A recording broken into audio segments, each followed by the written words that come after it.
Saturday को 250, Sunday को 150 तक ठीक था, पर भाई we were so not ready for 49+ alert on peak Monday.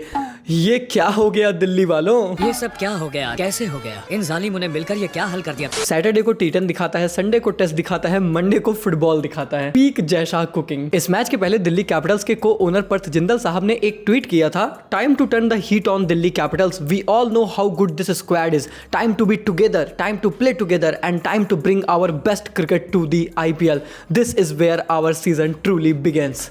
कर दिया शुरू सीजन, शुरू होते ही खत्म हो गया। दिल्ली वालों के इस पीक दिल्ली बिहेवियर को लेकर मेरे हिसाब से उनकी कोई गलती नहीं। अब भाई आप पीक मंडे को बैंगलोर और दिल्ली के बीच मैच रखोगे तो रिजल्ट यही होगा। आई मीन बैंगलोर वाले तो वर्कोहॉलिक होते ही हैं, वो तो वीकेंड पर भी काम करते हैं, तो फिर मंडे को तो काम करना ही था। और दिल्ली वालों का तो तुम्हें पता है, वीकेंड पर जब पेल के पार्टी होगी तो मंडे को तो वो भी कहते हैं मेरा एल करे मंडे को काम। तो काम तो इनसे होना नहीं था, कांड करके आ गए। विकेट का भंडारा करा दो बापूजी, 8 रन में 6 विकेट दे देंगे। क्रिकेट तो तुम घटिया ही खेलते हो डीसी वालों, और तुम्हें आज फुटबॉल सिखाते हैं। ये वो भी गंदा ही खेल रहे हैं। भुवी की डेडली इन स्विंगिंग यॉर्कर ने जब दूसरी ही गेंद पर साहिल परख को बोल्ड मारा, तभी समझ में आ गया था कि RCB is not just here to beat Delhi, they are here to cook and fry Delhi Capitals, and they have done exactly that. Hazlewood और भुवी ने दिल्ली की फ्लैट पिच को भाई डे 5 की पर्थ पिच बना दिया। दिल्ली के बल्लेबाजों को दिख नहीं रही थी गेंद। असली 10 ईयर चैलेंज तो आरसीबी ने ही एक्सेप्ट किया है, क्योंकि 2016 में जो काम इस टीम के लिए AB de Villiers and Virat Kohli करते थे, 2026 में वही सेम काम इनके लिए भुवी एंड हेजलवुड करते हैं, and they are consistently nailing it. 2016 में जॉस बटलर ने एबी और विराट को लेकर ट्वीट किया था, this is like Ronaldo and Messi on the same team. अब 2026 में आरसीबी ने उसी ट्वीट को रिप्लाई करते हुए लिखा, 10 years later Bhuvi and Hoff in one team, same feeling. Another day of thanking MI कि उन्होंने ऑक्शन में इन दोनों खिलाड़ियों पर हार्ड बिड नहीं की और हमें ये दोनों मिल गए। एंड अगर आप एज आरसीबी फैन देखो तो एमआई ने पिछले कुछ सीजन में हमारे लिए बहुत कुछ किया है। क्या आपको पता है कि जॉश हेजलवुड और भुवनेश्वर कुमार दोनों पर ऑक्शन में एमआई ही बिड कर रही थी आरसीबी से कंपटीशन के तौर पर, बट फिर एमआई ने ऑप्ट आउट कर लिया और आरसीबी को ये दोनों प्लेयर्स मिल गए। इसके बाद हमें टिम डेविड मिल जाते हैं और विल जैक्स इन रिटर्न उनकी टीम में जाते हैं इन दी ऑक्शन, जिस पर आरसीबी ने आरटीएम नहीं किया। और अब आपको भी पता है कि वो आरसीबी के लिए कितना बड़ा मास्टर स्ट्रोक साबित हुआ। सो या थैंक यू एमआई। मैं हर एक आरसीबी फैन से कहता हूं, we literally have no idea कि क्या लग्जरी हम एंजॉय करते हैं by having Josh Hazlewood and Bhuvneshwar Kumar bowling for our beloved team. ये कुछ ऐसा है मानो वर्ल्ड वॉर के टाइम पर किसी के पास अनलिमिटेड गैस की सप्लाई हो, मानो बाप दादा ने जितनी भी जमीन बनाई हो वो सारी हाईवे में चली जाए, मानो कि जिस क्रश के लिए आप मरते हो वो क्रश खुद आपके सामने से आके बोले प्लीज मुझे डेट कर लो, 5 मिनट के लिए कर लो पर कर लो। इनफैक्ट मुझे लगता है कि ये सारी चीजें भी कम है, इससे भी कहीं ज्यादा है इन दोनों का हमारे लिए बॉलिंग करना। क्रेजी। भुवी और हेजलवुड हूँ बेटा, T20 में टेस्ट मैच दिखा दूं जब मन करे। हाई स्कोर करते हैं तब भी हार जाते हैं और लो स्कोर करते हैं तब भी हार जाते हैं। दिल्ली वालों का भी सही है। सेम स्टेडियम जिसमें 2 दिन पहले दिल्ली कैपिटल्स ने अपना हाईएस्ट एवर टोटल बनाया था, उसी मैदान में 2 दिन बाद अपना 3rd लोएस्ट बना दिया। रिकॉर्ड ब्रेकिंग दिल्ली फिर से रिकॉर्ड और अपने फैंस का दिल दोनों तोड़ रही है। ये बिक गई है गोल। दिल्ली वालों जब इतना रिकॉर्ड तोड़ ही रहे थे तो 49 भी लगे हाथ तोड़ ही देते। कोई कितना भी खराब बैटिंग करे, मिल बांट के 50 तो बना ही लेते हैं। ये दुख काहे खत्म नहीं होता बे। ना ना ना, आपको लग रहा है मैं ऐसा रिएक्ट करूंगा, पर ऐसा बिल्कुल नहीं है। यही तो आप लोग गलत समझ रहे हो, यही तो मामला फंस रहा है। अगर आरसीबी चाहती तो क्या आज के मैच में 49 के अंडर दिल्ली कैपिटल्स को ना ऑल आउट कर देते? अरे भाई 3-3 ओवर हमारे लिए जॉर्ज हेजलवुड भुवनेश्वर ने डाला था, एक ओवर हम इजिली और डलवा सकते थे और हमें भी पता था कि भाई उसके बाद खेल खत्म था, कुछ था नहीं दिल्ली कैपिटल्स के पास। पर हमने भैया ना उनसे गेंदबाजी कराई और उसके अलावा हम कुणाल के पास भी नहीं गए, हम गए रोमारियो सेफर्ड के पास। मतलब पूरी दुनिया को पता है कि अगर सेफर्ड गेंदबाजी करने आएगा तो 10-15 रन तो खाएगा ही। उसके बाद भी रजत पाटीदार ने उनको गेंदबाजी क्यों दी? क्योंकि पाटीदार भाई भी कह रहे थे कि भाई तुम लोग रन बनाओ, मैं भेज रहा हूँ रोमारियो को, मारो इसे, रन बनाओ लेकिन 49 के पार जाओ। क्योंकि भाई जिस तरीके से ट्रॉफी जीतना हमारी लेगेसी है, डोमिनेट करना हमारी लेगेसी है, वैसे वो 49 भी हमारी लेगेसी है।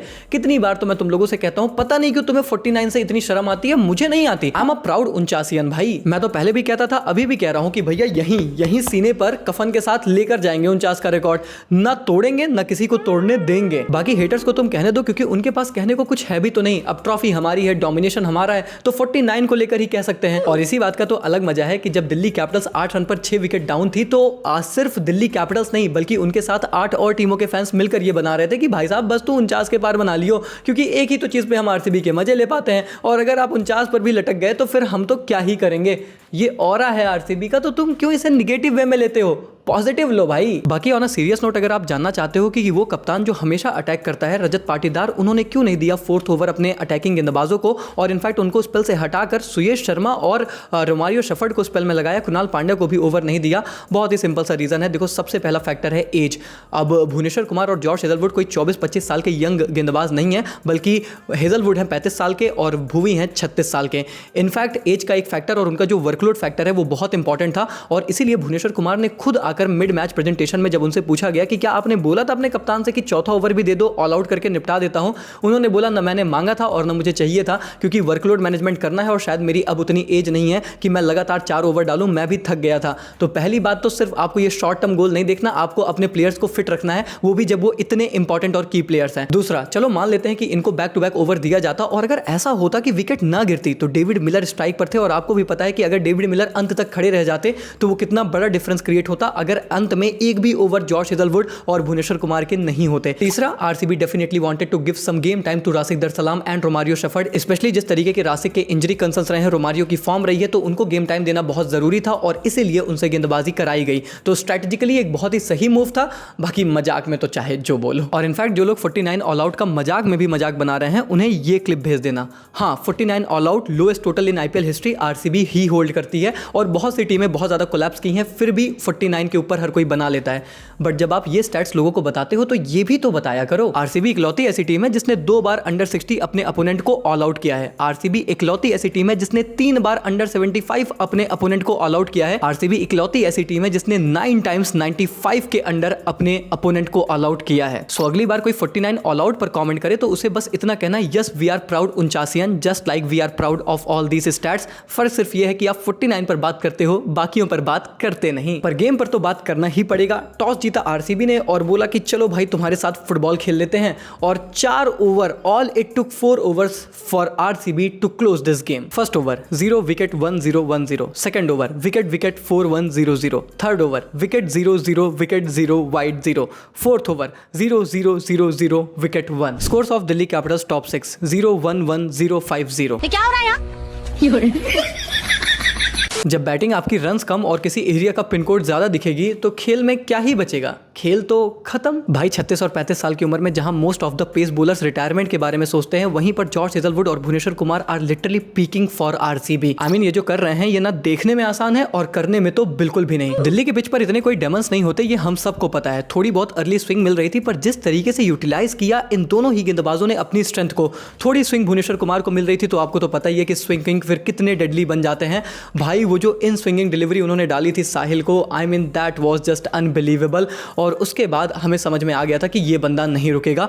And then George Hazlewood, back of the length उनकी ताकत है। केएल राहुल को आउट करने के लिए क्या गजब का प्लान बनाया, back of the length short pitch delivery, shot खेलने गए एंड देन उसके बाद आपने उन्हें बैकफुट पर रखकर पूरी तरीके से ब्लफ आउट कर दिया। एक दिन धंधा अच्छा होता है, एक दिन मंदा होता है। समझ में नहीं आ रहा है ऐसा क्यों हो रहा है। ये बात सच है कि सभी टीमें एक गेम प्लान के साथ आती हैं अगेंस्ट देयर अपोनेंट, पर आरसीबी जिस गेम प्लान के साथ आती है और जिस कदर उसे एग्जीक्यूट करती है ना, वो नेक्स्ट लेवल चीज है। एंड उसके लिए भी once again it's all about Bhuvi and George Hazlewood. कितनी तारीफ करें। भुवनेश्वर कुमार 36 साल की उम्र हो चुकी है भाई, और इस एज में अगर आप आकर अपनी टीम के लिए पीक कर रहे हो, रिस्पेक्ट है भाई। He is looking even more better than ever. और सच तो यह है कि भुवे के सिर पर 36 साल की उम्र में पर्पल कैप देखकर यहाँ भाई जो खुशी हुई है ना, वो मैं आपको बयान नहीं कर सकता। Purple cap in 2016 and 2026, Bhuvneshwar Kumar is bossing the 10-year challenge. कुछ नहीं बदला यार, आज भी सब कुछ वैसे का वैसा ही है। Hacker entered in the lobby, hacker की एंट्री हो चुकी है, सावधान हो जाओ सारे गेंदबाजों। मेरा मानना है जिस तरीके की परफॉर्मेंस भुवनेश्वर कुमार इस एज में आकर कर रहे हैं और जिस तरीके की अपनी प्राइम एंड पीक फॉर्म दिखा रहे हैं, आई वोंट बी सरप्राइज्ड कि भाई इनको फिर से एक इंडियन कॉल अप मिल जाए। और मुझे लगता है कि डिजर्व करते हैं भुवनेश्वर कुमार। इंडियन टीम के लिए फिर से इनकी T20 टीम में वापसी हो सकती है, because he is at his best form. अरे भाई फिटनेस है, 4 ओवर लगातार कॉन्टिन्यूअस गेंदबाजी कर रहे हैं, कोई इंजरी कंसर्न उनके साथ नहीं दिख रहा है। He is fit, he is fine, then why not we just play him. Age तभी फैक्टर आता है इन रियलिटी जब परफॉर्मेंस ना हो। जब परफॉर्मेंस हो तो एज कोई मैटर नहीं करती है, और इस बंदे की तो परफॉर्मेंस सबसे बेस्ट है। My son is gonna be so mad when I name him Hazleshwar Kumar. कैसा लगेगा बच्चे को हजलेश्वर। भाई मैं तो अपने वाले का जॉश भुवनेश्वर रखूंगा। जॉश भुवनेश्वर क्रेजी भाई। वैसे स्टोरी की ही बात हो रही है तो स्टोरी तो जॉर्ज हेजलवुड की भी बहुत कमाल की है। आज जो हम उनकी इतनी सक्सेस देखते हैं और उन्हें हेजल गॉड कहते हैं, आपको पता है कि इस गॉड के लिए भी बहुत अग्नि परीक्षाएं रही हैं। जॉर्ज कोई आज के टी20 प्लेयर नहीं है। आपको पता है 2009 में इन्होंने टी20 डेब्यू किया था और उसके बाद 2009 से 2020 के बीच जस्ट 30 टी20 मैचेस खेले। आई मीन ऑलमोस्ट 11 साल के बड़े करियर में 3 गेम से भी कम हर साल खेल रहे थे। लेकिन उसके बाद 2020 आता है और सब कुछ बदल जाता है। लॉकडाउन में भाई इनकी किस्मत भी बदली थी, क्योंकि उसके बाद से इन्होंने खेला 102 टी20, 140 विकेट लिए, 7.5 के की इकॉनमी और 16 के स्ट्राइक रेट के साथ। इस पूरे डिकेड में किसी भी गेंदबाज ने इनसे ज़्यादा विकेट इतने बेहतर स्ट्राइक रेट और इकॉनमी के साथ नहीं ली है, एक सिंगल गेंदबाज ने भी नहीं। हेजलवुड के आंकड़े भी अपने आप में उतने ही हिस्टोरिक हैं जितने हिस्टोरिक आंकड़े कल दिल्ली कैपिटल्स ने अपनी बल्लेबाजी से बनाए।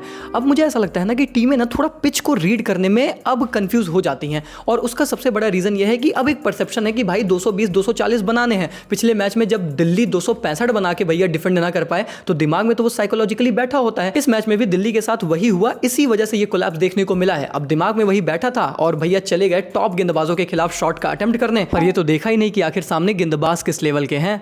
हो गया कोलैप्स, बन गई history. Lowest power play scores in IPL 13 for 6 DC versus RCB 2026। इसके बाद 14 for 3 है एसआरएच के वर्सेस आरआर और 14 for 2 है आरआर का वर्सेस आरसीबी।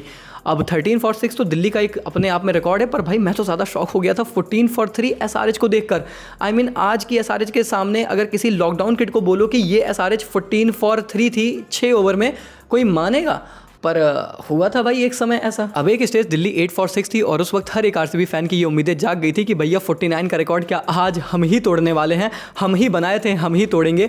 लेकिन इसके बाद होती है डेविड मिलर और इम्पैक्ट प्लेयर अभिषेक पोरल की एंट्री। अब वो भी तो बात है यार कि अभिषेक पोरल ने इम्पैक्ट प्लेयर के तौर पर आकर इस मुकाबले में 30 रन बनाए हैं। उनके 30 रन माइनस कर दो तो भैया 45 हो जाते हैं, यानी कि अंडर 49 ऑल आउट है। तो इम्पैक्ट प्लेयर का भी अपना इम्पैक्ट था कि आखिर आरसीबी का ये रिकॉर्ड ना टूटे। लेकिन तुम्हें पता है ना, ज़्यादा तो आरसीबी का भी मन था कि ना टूटे। खैर डेविड मिलर भाई आते हैं और बस वो उतने ही रन बनाते हैं कि 49 का रिकॉर्ड बच जाए। उनका बस यही था कि मेरे को बस ये रिकॉर्ड बचाना था। इसके बाद अभिषेक पोरल ने थोड़ी सी कोशिश की, 30 रन बनाए, 33 गेंदें खेली, पर भाई कोई उनका साथ नहीं दिया और पूरी तरीके से भैया आरसीबी के गेंदबाज डोमिनेट ही कर रहे थे। इनफैक्ट रासिक और रोमारियो की गेंदबाजी के बाद जब कृणाल और सुयश आते हैं तो भाई गजब की गेंदबाजी करते हैं और जो बची खुची विकेटें थी उसको भी उन्होंने फटाफट से चटका लिया। और सुयश शर्मा ने तो भाई अपने स्पेल में 20 डॉट डिलीवरीज डाली, 4 ओवर में सिर्फ 7 रन दिए, 1.8 की economy. What are these crazy stats. और उसके बाद जॉर्ज हेजलवुड अपना आखिरी ओवर लेकर आते हैं। अभिषेक पोरल उनको एक गेंद पर चौका लगाते हैं और दूसरी गेंद पर स्टंप्स उखड़ गए। 75 पर ऑल आउट हो गई दिल्ली कैपिटल्स। और उसके बाद तो हमें पता ही था भाई this is going to be an easy peasy chase, क्योंकि ये पिच उतनी कठिन, इनफैक्ट है ही नहीं कठिन, जितना दिल्ली कैपिटल्स के बल्लेबाजों ने फील करा दिया। वैसे मैं एक्सपेक्ट तो यही कर रहा था कि 6 ओवर के अंदर ही चेस हो जाएगा, पर चलो 6 नहीं 6.3 ओवर लगे। जैकब बेथल ने थोड़ी सी तूफानी शुरुआत की और एक तो भाई 104 मीटर का छक्का मारा था। विराट भाई का रिएक्शन भी देखने लायक था। भाई this young superstar sensation of RCB arrived in this game. छोटा कैमियो था पर बहुत ही इंपैक्टफुल था। और फिर उसके बाद भैया देवदत्त पार्टिकल, अब तुम्हें तो पता ही है ना कि ये तो अलग ही लेवल पर चल रहे हैं। तूफानी पारी खेल दी विराट भाई ने आकर, अंत में 2 छक्के जड़ दिए and match was done and dusted. 6.3 over, खल्लास, खत्म, फिनिश। आरसीबी को मिल गई convincing win. Net run rate हो गया अल्ट्रा बूस्ट और विराट भाई के हो गए आईपीएल में 9000 रन पूरे। आई मीन ऐसे ही देख लो विराट भाई का ऑरा कि इनके 9000 कंप्लीट हो गए हैं और जो नंबर 2 पर है वो 7000 समथिंग पर है। 2000 का गैप है। आई मीन मैं कह रहा था कि यहाँ तो एटलीस्ट वो 10,000 कर लेते हैं ना विराट भाई। यहाँ तो आपने प्रॉमिस भी नहीं किया है, तो यहाँ तो करना फिर बनता भी है ना भाई, यहाँ करके ही रिटायर हो ना। खैर रिटायर तो हो सकते हैं बड़े सारे गेंदबाज, क्योंकि आज मुकाबला है पंजाब किंग्स और आरआर के बीच। पंजाब अनडिफीटेड रही है तो Rajasthan Royals we all know what their openers are capable of. हालांकि उनके ओपनर्स ही नहीं, उनके गेंदबाजी openers Jofra Archer and Nandre Burger भी बहुत कैपेबल हैं। तो बहुत ही इंटरेस्टिंग मैचअप होने वाला है against Punjab Kings and they are dominating batting lineup.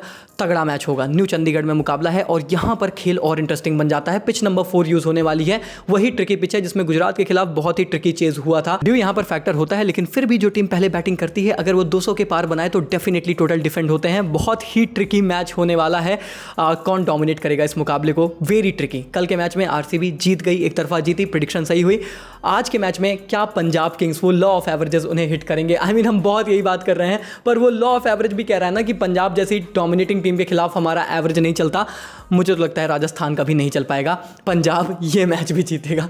This is what I feel. आपको क्या लगता है दोस्तों, कौन जीतने वाला है ये मुकाबला? मुझे कॉमेंट्स में बताइए। और क्या आज सच में तगड़ा मैच होगा या फिर दिल्ली और आरसीबी जैसा ही हाल होगा, ये भी बताइए। वीडियो को लाइक करके चैनल को कर दीजिए सब्सक्राइब। मिलते हैं बहुत जल्द, तब तक के लिए take care, good bye, thank you so much.